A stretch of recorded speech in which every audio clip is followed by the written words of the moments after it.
اعوذ باللہ من الشیطان الرجیم بسم اللہ الرحمن الرحیم ولا تہنوا ولا تحزنوا، یہ آیت بڑی اہم ہے، اور نہ کمزور پڑو اور نہ غم کھاؤ۔ وانتم الاعلون ان کنتم مؤمنین، ہمارا پختہ وعدہ تمہارے ساتھ یہ ہے کہ تم ہی سربلند ہوگے، آخری فتح تمہاری ہوگی، تم ہی سب سے اونچے ہوگے بشرطے کہ تم مومن ہوئے۔ اور اس آیت کا میں حوالہ دیا کرتا ہوں، آج دنیا میں ہم ذلیل ہیں، اعلیٰ تو نہیں ہے، بلند تو نہیں ہے، نتیجہ کیا نکلتا ہے؟ ایمان نہیں ہے ہمارے اندر، ایک عقیدہ ہے، موروثی عقیدہ ہے، ایمان، یقین والا ایمان، burning faith, living faith, conviction, وہ کہاں ہے؟ یا پھر قرآن اللہ کا کہنا جھوٹ ہے، انتم الاعلون ان کنتم مؤمنین، ہو نہیں سکتا کہ امت کے اندر ایمان موجود ہو اور پھر وہ دنیا میں ذلیل و خوار ہو۔ ان یمسسکم قرح فقد مس القوم قرح مثلہ، اب ظاہر بات ہے کہ اتنی بڑی جو ایک چوٹ پہنچی تھی، 70 صحابہ شہید ہو گئے، اس میں حضرت حمزہ بھی ہیں، مصعب بن عمیر بھی ہیں، انصار کا کوئی گھرانہ نہیں تھا۔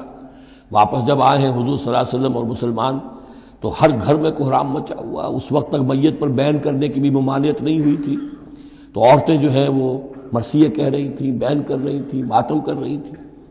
اس حال میں خود حضور صلی اللہ علیہ وسلم کی زبان مبارک سے الفاظ نکل گئے، اما حمزہ فلا بواکی لہو، ہائے حمزہ کے لیے تو کوئی رونے والی بھی نہیں، کیونکہ حمزہ کی کون یہاں خواتین ہیں رشتہ دار، حمزہ تو مہاجر تھے۔ انصار کے گھرانے میں جو خواتین ہیں وہ تو اپنے اپنے مردوں کی، اپنے اپنے شہیدوں کی، مقتولوں کی جو ہے وہ کر رہی ہیں، بیان کر رہی ہیں۔ اس پر پھر انصار نے جا کر اپنے گھروں سے خواتین کو حضرت صفیہ کے گھر بھیجا، حضرت حمزہ کی ہمشیرہ، کہ وہاں جا کر تعزیت کرو۔ تو بہرحال دکھ تو محمد کو بھی پہنچا ہے صلی اللہ علیہ وسلم، آخر یہ حساس دل تھا آپ کا، پتھر کا کوئی ٹکڑا تو نہیں تھا سینے کے اندر، جو بھی زخم پہنچی ہے۔ یہاں اللہ تعالیٰ اہل ایمان کی دلجوئی کے لیے کہہ رہا ہے کہ اتنے غمگین نہ ہو، اتنے ملول نہ ہو، اتنے دل گرفتہ نہ ہو۔ ان یمسسکم قرح، اگر تمہیں کوئی چرکا لگا ہے اب، فقد مس القوم قرح مثلہ، تو تمہارے دشمن کو اس جیسا ہی چرکا لگ چکا ہے کہ نہیں؟ 1 سال پہلے ان کے 70 مارے گئے تھے کہ نہیں؟ وَتِلْكَ الْأَيَّامُ نُدَاوِلُهَا بَيْنَ النَّاسِ، اور یہ تو دن ہیں جن کو ہم لوگوں میں الٹ پھیر کرتے رہتے ہیں، اونچ نیچ، ایک سی کیفیت ہم نہیں رکھتے۔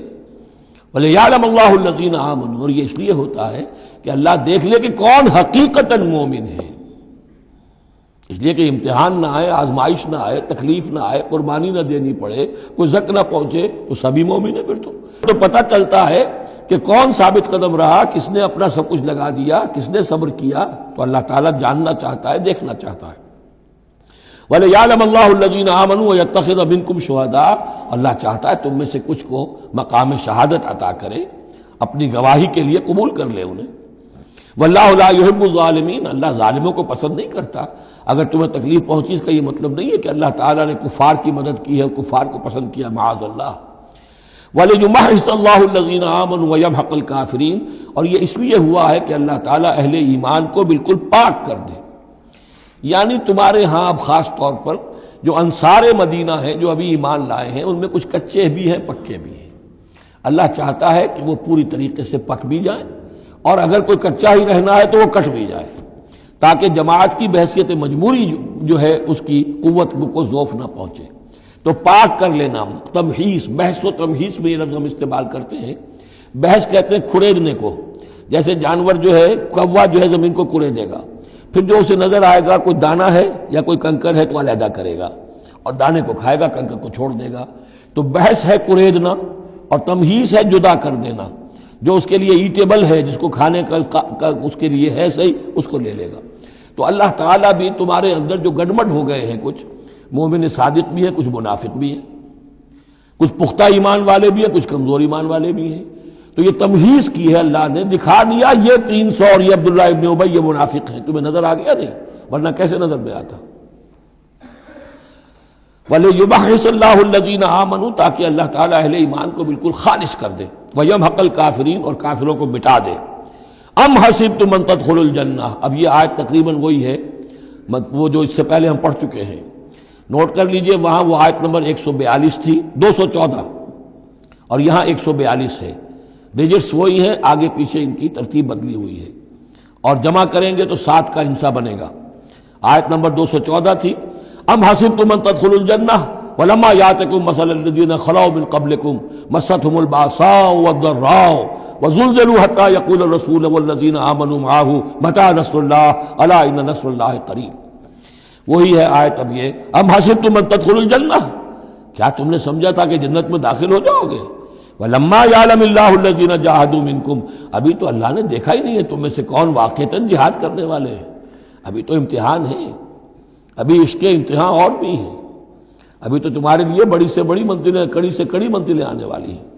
وَلَمَّا يَعْلَمِ اللَّهُ الَّذِينَ جَاهَدُوا مِنْكُمْ وَيَعْلَمَ الصَّابِرِينَ، اور ابھی تو اللہ تعالیٰ نے دیکھا ہی نہیں ہے کہ کون ہے تمہارے اندر جو واقعتاً اللہ کی راہ میں صبر اور استقامت کا ثبوت دیتے ہیں۔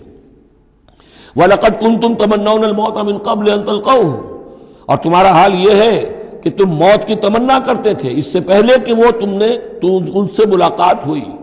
یہ وہ جو نئے لوگ ایمان لائے تھے اور نوجوان تھے، ان کا تھا ہمیں تو شہادت چاہیے اور ہم تو کھلے میدان میں جائیں گے، یہ اب ان کے اوپر تھوڑا سا تبصرہ ہو رہا ہے کہ اس وقت تو شہادت کا بڑا ذوق و شوق جو ہے اور جوش جہاد اور ذوق شہادت کا اظہار ہو رہا تھا، اب تم نے موت دیکھ لی ہے نا،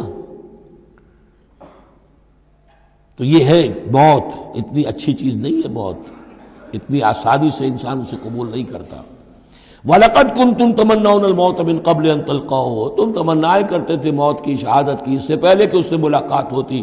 فَقَدْ رَأَيْتُمُوهُ وَأَنْتُمْ تَنْظُرُونَ، تو اب تم نے اسے دیکھ لیا ہے اپنی آنکھوں سے، نگاہوں سے موت نکلی۔ صدق اللہ العظیم۔